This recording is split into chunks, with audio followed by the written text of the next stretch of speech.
अगर राहुल जी यहाँ पर सांसद होते तो कभी भी कोविड की वैक्सीन हर गरीब तक पहुँचती नहीं। अगर राहुल जी यहाँ पर सांसद होते तो कभी भी जनता को मुफ्त का राशन मिलता नहीं।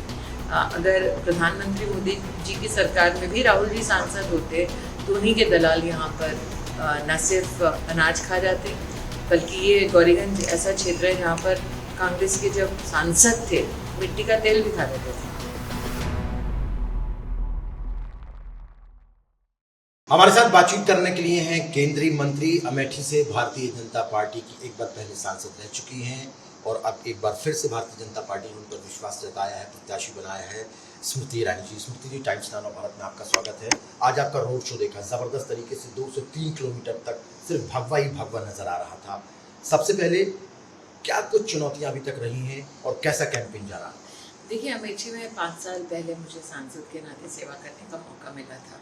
इस क्षेत्र में जब नरेंद्र भाई आए थे 2014 में, तब उन्होंने क्षेत्र की जनता से आह्वान किया था कि हम अमेठी में विकास के आधार पर बदलाव करना चाहते हैं।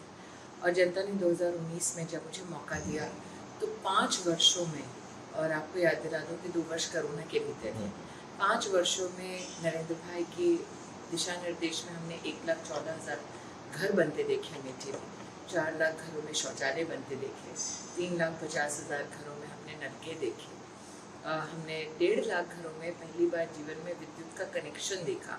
अब कई लोगों को लगता होगा कि घर बनाना या फिर सड़कों का निर्माण करना अब ये नरेंद्र मोदी के विकास गाथा का एक अहम अंग है, लेकिन ये क्षेत्र वो है जिसने 50 साल गांधी परिवार का राज देखा।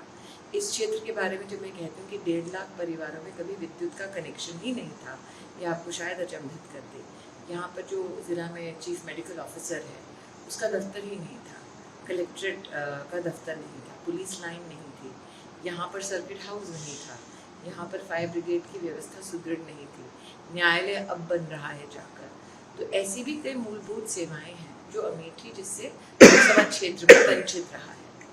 बहुत छोटा सा उदाहरण देती हूँ, लेकिन उसका बहुत बड़ा इम्पैक्ट रहा है अमेठी में। पहली बार अमेठी में किसानों के लिए खाद की रैक भी मोदी सरकार ने उतारी। तो आप सोच सकते हैं कि जिस क्षेत्र में आप कई प्रधानमंत्री देख चुके हैं, वहाँ के क्षेत्र के किसानों को खाद के लिए संघर्ष करना पड़ता था। जिस गौरीगंज में आज आप उपस्थित हैं, वहाँ पर लोग खाद की दुकान के सामने लाइन लगाते थे, खाद खत्म हो जाता था, उन पर लाठी चार्ज होता था। ये हर किसान के जीवन का एक अभिन्न अंग बन चुका था। विशेष रूप से ये क्षेत्र विकास से वंचित रहे, ये कोई सपने में भी सोच नहीं सकता था। लेकिन 5 वर्षों में, मैंने कोविड की बात आपको जब बतलाती हूँ, तब कोविड के वक्त भी मैं क्षेत्र में जनता के मध्य में थी। इस क्षेत्र की जनता आज जब हमसे संबंध के आधार पर चर्चा करती है तो कहती है, दीदी अगर राहुल जी यहाँ पर सांसद होते तो कभी भी कोविड की वैक्सीन हर गरीब तक पहुँचती नहीं। अगर राहुल जी यहाँ पर सांसद होते तो कभी भी जनता को मुफ्त का राशन मिलता नहीं। अगर प्रधानमंत्री मोदी जी की सरकार में भी राहुल जी सांसद होते तो उन्हीं के दलाल यहाँ पर न सिर्फ अनाज खा जाते, बल्कि ये गौरीगंज ऐसा क्षेत्र है जहाँ पर कांग्रेस के जब सांसद थे मिट्टी का तेल भी खा जाते थे। तो विषम परिस्थितियों से अमेठी को हमने उभारा है। लेकिन एक बार फिर से अब ये कयास लगाए जा रहे हैं कि राहुल गांधी उतर सकते हैं, क्योंकि वायनाड में इलेक्शन हो गया है, प्रियंका भी आ सकती है, राहुल भी आ सकते हैं यहाँ से। ये क्षेत्र दोनों को देख चुका है, ऐसा नहीं कि हम अचंभित हो गए अगर दोनों में से कोई भी यहाँ प्रत्याशी बने। आपको याद दिला दूँ 2022 में जब यहाँ पर विधानसभा का चुनाव था, तब राहुल जी, प्रियंका जी दोनों की कई संयुक्त यहाँ पर मीटिंग्स हुई थी। हमारे यहाँ 5 विधानसभा में से 4 विधानसभा में कांग्रेस की तक जमानत जब्त हुई। 5वीं विधानसभा में भी कांग्रेस ने उसमें हम जीते, भारतीय जनता पार्टी के प्रत्याशी सुरेश पासी जीते। तो ऐसा नहीं है कि राहुल और प्रियंका का यहाँ आना लोगों को आश्चर्यचकित करेगा। इनफैक्ट लोगों को यहाँ आदत है कि 5 साल में वो चुनाव के वक्त ही देखते हैं। लेकिन लोग ये कहते थे कि जब आप हार गई थी 2014 में, उसके बाद भी लगातार आती रही, लेकिन राहुल गांधी नहीं आए। फिर कांग्रेस पार्टी की तरफ से ये बोला जाता था कि आप बाहर की हैं। अब आपने, हम जिस मकान में खड़े हुए यहाँ पर आपने मकान भी बना लिया, आप यहाँ पर रहती भी हैं, लोकल रेजिडेंस हो गई हैं। तो ये जो बाहर की बात लोग करते थे, अब आप क्या? ऐसा है, ये हास्यास्पद है। जिस कांग्रेस पार्टी का गठन ही एक विदेशी व्यक्ति ने किया, जिस कांग्रेस पार्टी में सोनिया जी जो मूलतः भारत देश में जन्मी नहीं थी, उनको वर्षों वर्ष तक राष्ट्रीय अध्यक्ष बनाकर रखा, उस पार्टी के लोग अगर किसी और पर बाहरी भीतरी का ताना ना ही कसे तो बेहतर है। लेकिन हाँ, ये सत्य है कि अमेठी में मेरा घर होना मेरा एक जनता के प्रति संकल्प था, एक वादा था जिसको मैंने पूरा किया है। आज मैं यहाँ पर न सिर्फ रहती हूँ बल्कि मैं यहाँ की वोटर भी हूँ। लेकिन ये भी प्रभु की एक अजीब लीला है कि जहाँ से गांधी परिवार वोट करेंगे वहाँ पर शायद कांग्रेस के प्रत्याशी नहीं। लेकिन एक महत्वपूर्ण बात जानना चाहते हैं, जिस तरीके से कांग्रेस पार्टी का मैनिफेस्टो आया, आप लोग सभी लोग लगातार बोल रहे हैं कांग्रेस के मैनिफेस्टो पर, वो कह रहे हैं हमारे मैनिफेस्टो की चर्चा हो रही, मतलब हमारे मैनिफेस्टो बहुत अच्छा है, लेकिन प्रधानमंत्री ने सीधे तौर पर कहा कि ये तो जनता का पैसा निकालेंगे। कांग्रेस पार्टी ने कहा है कि उनके मैनिफेस्टो की चर्चा इसलिए हो रही क्योंकि उनका मैनिफेस्टो अच्छा है, तो वो निश्चित रूप से भ्रम का जीवन जी रहे हैं, क्योंकि उनके मैनिफेस्टो के बारे में आज न सिर्फ देश भर में बल्कि विश्व भर में भी जहाँ जहाँ हिंदुस्तानी है वहाँ चर्चा मूलतः इसलिए हो रही है, जैसे प्रधानमंत्री जी ने कहा, कांग्रेस की लूट जिंदगी के साथ भी जिंदगी के बाद भी। और ये हमारे यहाँ ग्रामीण अंचल में एक बहुत प्रमुख विषय बन चुका है कि कांग्रेस के दो प्रमुख नेता राहुल गांधी, प्रियंका वाड्रा ने सार्वजनिक रूप से कहा, और मुझे शब्द याद है कि सबकी कमाई की गिनती होगी। अब ऐसा नहीं है, उन्होंने कहा कि गरीब को छोड़ देंगे उसकी कमाई की गिनती नहीं होगी, मध्यम वर्गीय को छोड़ देंगे उसकी कमाई की गिनती नहीं होगी, उनका सबकी कमाई की गिनती होगी। अब गिनने वाला कौन हो? कि राहुल जी ने तो अपने आप को प्रधानमंत्री पद का उम्मीदवार घोषित नहीं किया, ना ही प्रियंका जी ने किया है, तो पहले ये बतला दें कि गिनने वाला होगा कौन? इंडिया अलायंस से होगा, कांग्रेस पार्टी से होगा। दूसरा, गिनने का अधिकार किसने दिया? अब गरीब दो पैसा जोड़ता है, कुछ अपने बच्चों की परवरिश के लिए, शिक्षा के लिए, बच्ची की ब्याह के लिए जोड़ते हैं, आप वो भी गिनिएगा। कुछ अपने माता पिता से पाते हैं, आप वो भी गिनिएगा। उसके बाद क्या करिएगा? कांग्रेस पार्टी ने कहा उसके बाद सब ले लिया जाएगा, फिर मनमर्जी अनुसार वो एक विशेष वर्ग को बांटेंगे।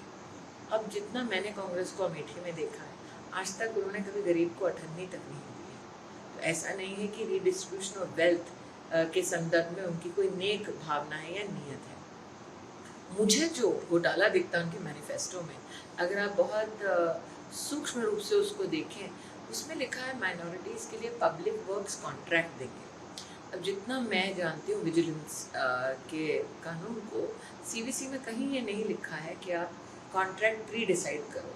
तो ये कैसे है कि कांग्रेस पार्टी घोषित कर रही है कि टेंडर में भी वो एक निश्चित वर्ग को ही टेंडर देंगे, उनका हिस्सा देंगे।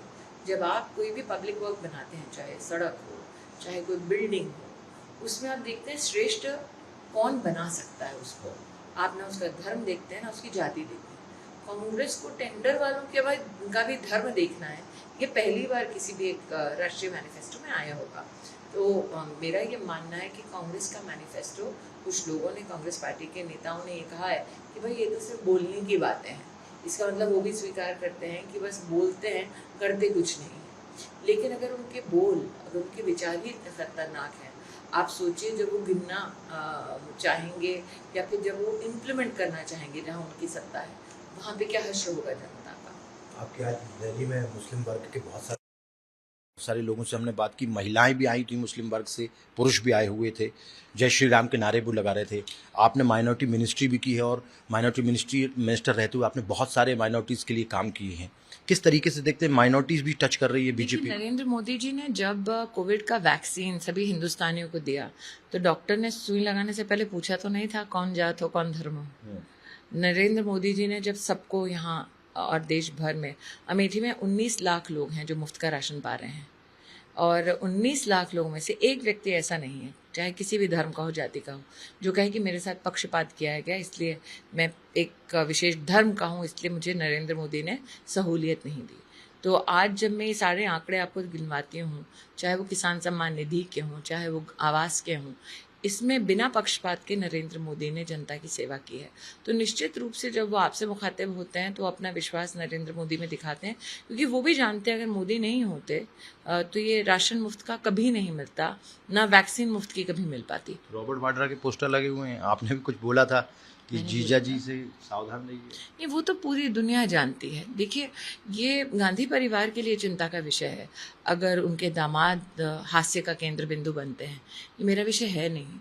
लेकिन ये भी एक सत्य है कि श्री वाड्रा के खिलाफ कई केसेस वर्तमान में चल रहे हैं और वो केसेस ज़मीन हड़पने और जनता के पैसे लूटने के चल रहे हैं, उसको कितना भी चाहें अस्वीकार नहीं कर सकते।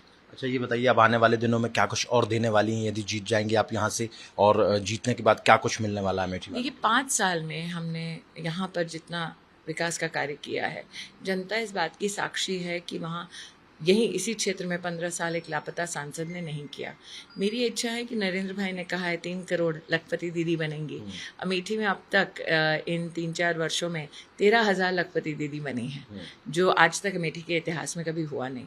तो मेरी इच्छा है कि अगले 5 साल में 50,000 लखपति दीदी हम यहाँ अमेठी लोकसभा क्षेत्र में बनाएं। विकास के कई कार्य हैं जो विधानसभा वार, ब्लॉक वार हमने करना सुनिश्चित किया है, और यहाँ पर तो एक ही अगले 5 साल गारंटी चलने वाली है, जो है मोदी की गारंटी। उत्तर प्रदेश में कितनी सीटें और 400 पार का जो लक्ष्य तय किया उसमें कितना? जब हमारे नेतृत्व में लक्ष्य तय कर दिया है तो आप सुनिश्चित हम लोग कार्यकर्ता के नाते करेंगे कि उस लक्ष्य की प्राप्ति हो। मैं तो आपके माध्यम से अपने नेतृत्व को आभार वंदन करती हूँ कि उन्होंने अमेठी में पुनः मुझे मौका दिया सेवा देने का, और मैं प्रधानमंत्री जी को उनकी जीत की अग्रिम बधाई अभी से देती हूँ। तो 80 की 80 यूपी में आ रही मैं है। इतना ही कहूँगी, राष्ट्र भर में पुनः मोदी सरकार बनेगी, इसलिए अमेठी की ओर से प्रधानमंत्री जी अग्रिम बधाई स्वीकार करें। बहुत बहुत धन्यवाद हमारे साथ बातचीत करने के लिए। वीडियो जर्नलिस्ट RK यादव के साथ हिमांशु तिवारी, टाइम्स नाउ नव भारत, अमेठी।